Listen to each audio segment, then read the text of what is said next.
होली हिंदुओं का सांस्कृतिक, धार्मिक और पारंपरिक त्योहार है। सनातन धर्म में प्रत्येक मास की पूर्णिमा का बड़ा ही महत्व है और ये किसी न किसी उत्सव के रूप में मनाई जाती है। उत्सव के इसी क्रम में होली आती है। वसंत उत्सव के रूप में फागुन मास की पूर्णिमा के दिन मनाई जाती है। यह दिन सतयुग में विष्णु भक्ति का प्रतिफल के रूप में सबसे अधिक महत्वपूर्ण दिनों में से एक माना जाता है। होली भारतीय गर्मियों की शुरुआत, सर्दियों के अंत और प्यार के खिलने का प्रतीक है। यह त्योहार समृद्ध वसंत फसल के लिए एक आवाहन के रूप में भी कार्य करता है। यह पूर्णिमा की शाम को शुरू होता है। होली मनाई जाने की कई पौराणिक कथाएं हैं। पहली है भक्त प्रहलाद से जुड़ी कथा। हिंदू धर्म के अनुसार होली का दहन मुख्य रूप से भक्त प्रहलाद की याद में किया जाता है। भक्त प्रहलाद राक्षस कुल में जन्मे थे, परंतु वे भगवान नारायण के अनंत भक्त थे। उनके पिता हिरण्यकश्यप को उनकी ईश्वर भक्ति अच्छी नहीं लगती थी, इसलिए हिरण्यकश्यप ने प्रहलाद को अनेकों प्रकार के जघन्य कष्ट दिए। उनकी बुआ होलिका, जिसको ब्रह्मा जी से ऐसा वस्त्र वरदान मिला हुआ था जिसको पहनने पर आग में बैठने पर आग नहीं लगती थी, होलिका भक्त प्रहलाद को लेकर आग में बैठ गई और वो वस्त्र पहन लिया। गोद में बैठे प्रहलाद को विष्णु की भक्ति के फलस्वरूप में तो कुछ नहीं हुआ, पर होलिका जल गई। शक्ति पर भक्ति की जीत की खुशी में यह पर्व मनाया जाने लगा। साथ में रंगों का पर्व यह संदेश देता है कि काम, क्रोध, मंद, मोह एवं लोभ रूपी दोषों को त्याग कर ईश्वर भक्ति में लीन हो जाना चाहिए।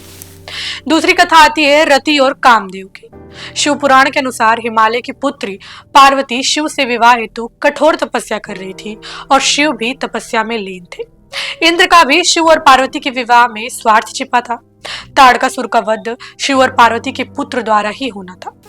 इसी वजह से इंद्र आदि देवताओं ने कामदेव को शिव जी की तपस्या भंग करने के लिए भेजा। भगवान शिव की समाधि को भंग करने के लिए कामदेव ने शिव पर अपने पुष्प बाण से प्रहार किया था। उस बाण से शिव के मन में प्रेम और काम का संचार होने के कारण उनकी समाधि भंग हो गई। इससे क्रोधित होकर शिव ने अपनी तीसरा नेत्र खोल दिया और कामदेव को भस्म कर दिया। शिव जी की तपस्या भंग होने के बाद देवताओं ने शिव को पार्वती से विवाह करने के लिए राजी तो कर लिया। कामदेव की पत्नी रति को अपने पति के पुनर्जन्म का वरदान और शिव का पार्वती से विवाह का प्रस्ताव स्वीकार करने की खुशी में देवताओं ने इस दिन को उत्सव के रूप में मनाया और वह दिन था फागुन पूर्णिमा का ही दिन। इस प्रसंग के आधार पर काम की भावना को प्रतीकात्मक रूप से जलाकर सच्चे प्रेम की विजय का उत्सव भी मनाया जाता है। फिर आती है सबसे अनोखी कथा, जो है राधा कृष्ण की। इस त्योहार को एक प्रसिद्ध लोक कथा के रूप में भी समझाया गया है।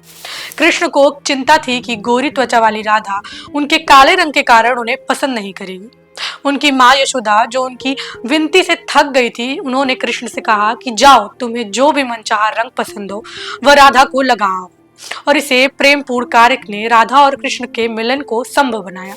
तभी से राधा और कृष्ण के चेहरे पर रंगों की मस्ती को होली के रूप में मनाया जाने लगा। यही कारण है कि हम रंगों के साथ होली मनाते हैं। और एक कथा और प्रचलित है। कृष्ण एक बार वृंदावन से कहीं चले गए थे और राधा उनसे नाराज थी। साथ ही सारे पेड़ पौधे, पशु भी दुखी हो गए थे और मुरझा गए थे। जब कृष्ण आए तो उन्हें राधा की नाराजगी का पता चला, तो वे राधा को मनाने के लिए गए। उन्होंने राधा को छेड़ने के लिए राधा पर एक फूल फेंका और राधा गुस्से में आकर उनके ऊपर उस फूल को वापस फेंक दिया। इसी तरह से होली की शुरुआत हुई। हमारी टीम की ओर से आप सभी को होली की हार्दिक शुभकामनाएं। Happy Holi and safe Holi.